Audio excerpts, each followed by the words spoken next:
covering the Carteret County area for us, and hopefully he can give us some insight on what he's seeing out there. Zach.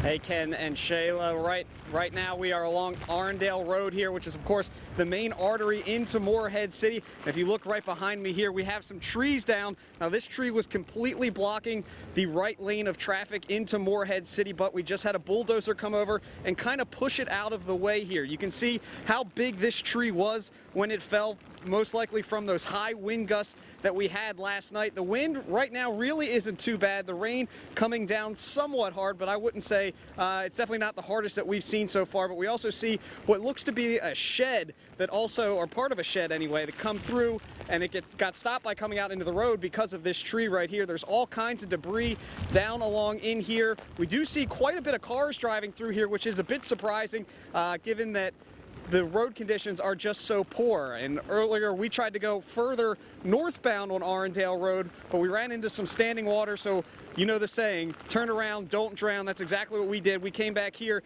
where we found this tree blocking the road, and if you keep going down as you come into Morehead City, there's more and more trees like this laying out in the road that were damaged because of those high winds. We also talked to an owner of this, or a person that lives in a house right over here next to us. He came back to try to see what was going on with his house, and there's a lot of debris in his backyard that is blown off of roofs, and he said that he's riding this storm out here in Morehead City as we are just dealing with the after effects of Hurricane Florence. So Ken, Shayla, do you have any questions? Yeah, Zach, I want to ask you over your right shoulder there. You see the tree, but there's something caught my eye. It's orange. Is it maybe like a moving crate? What is that?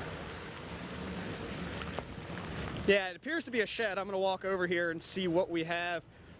It looks to be some kind of, I wouldn't even know how to explain it, but it looks like it has siding on it. I would say it looks like an old shed possibly, but I'm not really too sure what it is. It would be in the street right now if this big cedar tree was not blocking its route to get into the street. And like we said, there's debris all over the highways and sides of the roads.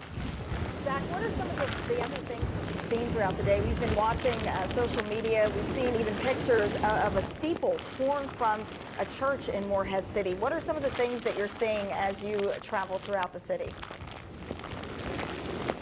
Well, there's an antique shop near where we're staying called Seaport Antiques, and that entire roof has blown off. All of the windows have caved in, and it's just a completely open area right now in that old antique shop. We've seen gas stations with their signage ripped off. Like you said, we did see the picture of that steeple that came down. That church rather is a little bit up the road here, and we didn't feel comfortable driving through the standing water, so we're not going to be able to bring you that image as of right now. Of course, if the flooding subsides or the water drains out in the next few days, we will definitely continue to assess the damage that we have here in Morehead City. But right now, things aren't terrible all over the place, but there's a lot of damage caused by these high winds.